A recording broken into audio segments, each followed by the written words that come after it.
Good morning, Southwest Orange Elementary.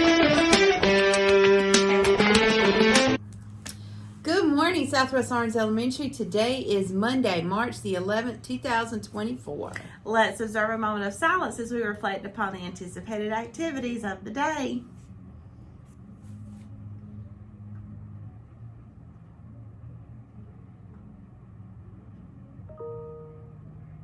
Thank you. All right, at this time, let's say the pledge to our country's flag. Everybody stand, salute, and pledge. I pledge allegiance to the flag of the United States of America and to the republic for which it stands, one nation, under God, indivisible, with liberty and justice for all. Let's say our PBIS mission statement. At Southwest Orange Elementary, we aim to develop positive, hardworking, respectful achievers. Today's lunch, bacon cheeseburgers and french fries and a bento bag and fruit and lettuce and tomato. Yeah, I hope there's pickles. I hope so too.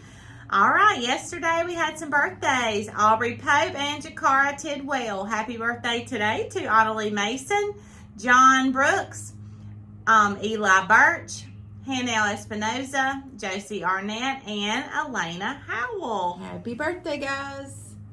All right, so you know our animal this month is the manatee. And manatees are slow-moving creatures that spend most of their time resting, eating, and traveling. I think there's a lot of people that do that too. I think that's called retirement. Okay. They are herbivores, and they usually consume aquatic plants. They also consume small fish and invertebrates. Well, then they aren't herbivores if they consume small fish and invertebrates. No, they're omnivores, right? They're omnivores. All right, science lesson for the day. All right, since they are mammals, the manatees need to surface to breathe. They can rest on the bottom of the water or below it, and they will typically come up to breathe every few minutes. When they're using a lot of energy, they will surface to breathe every 30 seconds. Generally, they only swim at a speed of around 3 to 5 miles per hour, but they can swim up to 20 miles per hour in short bursts. Wow. Okay. Everything I need to know about manatees. Okay. All right, it is School Board Appreciation Week, so we want to say thank you to our school board members for making our schools great. Yes. All right. All right. Want y'all to have a wonderful week and keep growing together. Bye. Bye. Hey, boys and girls. Today I'm going to read a book called My Dog Never Says Please. It was written by Suzanne Williams and it was illustrated by Ted Arnold.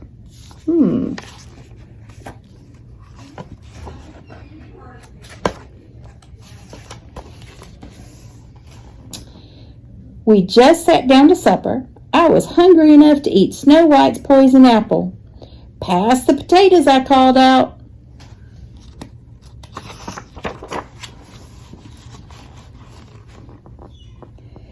Ma raised an eyebrow. Mind your manners, Jenny, she scolded. That's no way to ask. Then my pipsqueak brother Jack piped up. I always remember to use the magic word, he said, like he had a little halo over his head.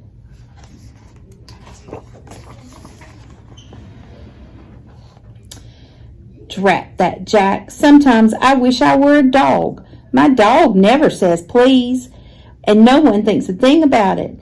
Easy life old Red has got, lying in the sun all day, barking at crows and cats, and enjoying an occasional scratch.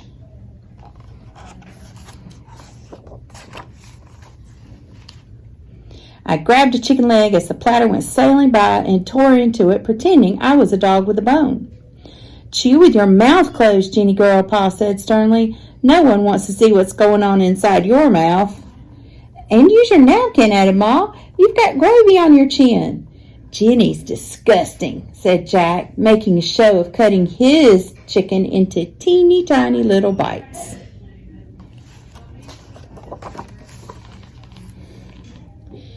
I spit out a piece of gristle and swiped at my mouth. Wish they'd all just leave me alone. Old Red eats with his mouth open and he never uses a napkin. They don't pick on him. Why couldn't I be a dog?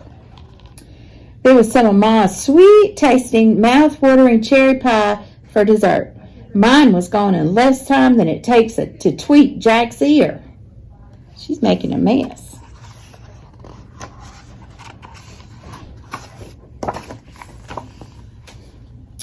I said, running my tongue over my plate to get the last sticky drops of cherry juice.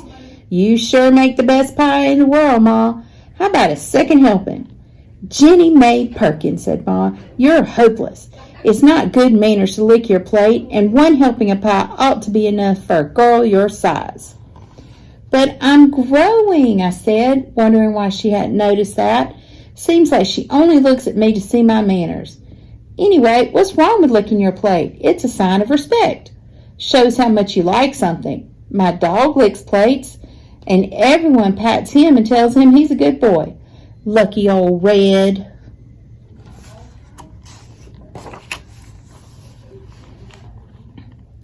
I excused myself and hightailed it out of there, fixing to grab my jump rope and go outside.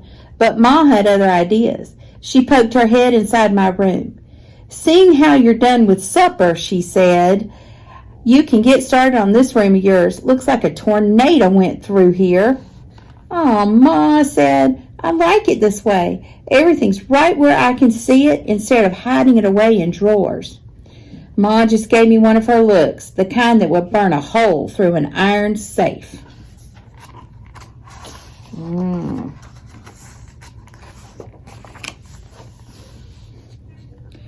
While I was picking things up, old Red helped himself to my bed. He scrunched up in the covers and settled down for a snooze. I scowled. Why don't you just get in the yard and clean up your doghouse, I told him. But he just stretched and rolled over so I could scratch his belly. What a life he's got.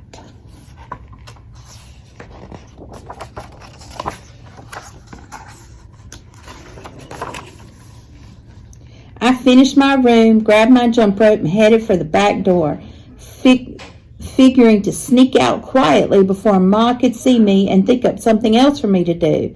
I had one foot out the screen door when Jack, that little tattler, started hollering.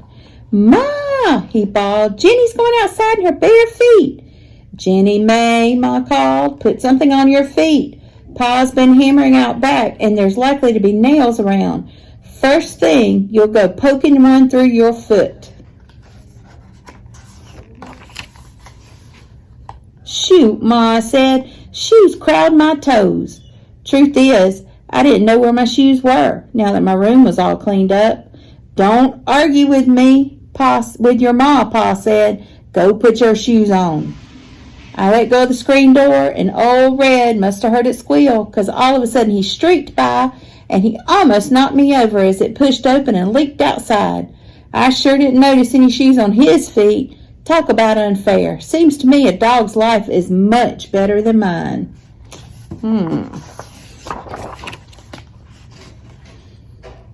And the more I thought about it, the madder I got. Till finally, I just sort of boiled over. You treat old Red better than you treat me, I yelled, correcting my manners and making me work all the time. I hate wearing shoes. I want to be a dog. Then, try as I might to hold them back, tears poured out of my eyes like a darn waterfall. Ma hurried over and laid her hand on my shoulder. Jack snickered, but Pa shut him up with a look. Pa scratched his head. You want to be a dog? Yup, I said, still sniffling. I sure do.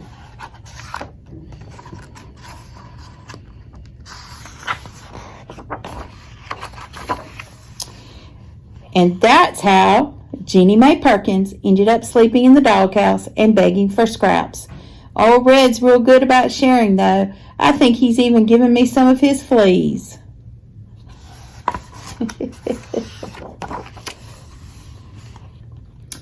But I do miss Ma's cooking. Right now, I hear pork chops sizzling through the open window.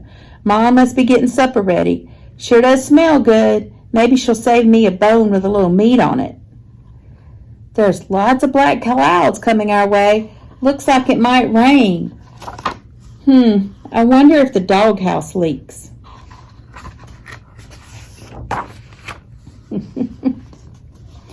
Pa Pa says I can go back to being myself anytime I have a mind to, so maybe I'll just saunter in and wash up for supper.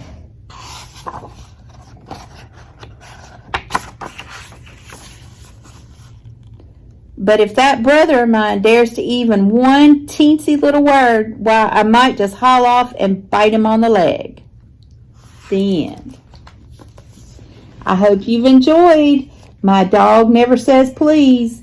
And I want to show you 2 pictures of my dogs because they never say please either. Have a great day. Bye. Do you want to explore today? I don't know what we'll find, but we'll find it together. Oh, growing together. Oh, oh. I might make a mistake today, but I don't really mind, 'cause we're learning together. Oh, growing together. Oh, oh. And this is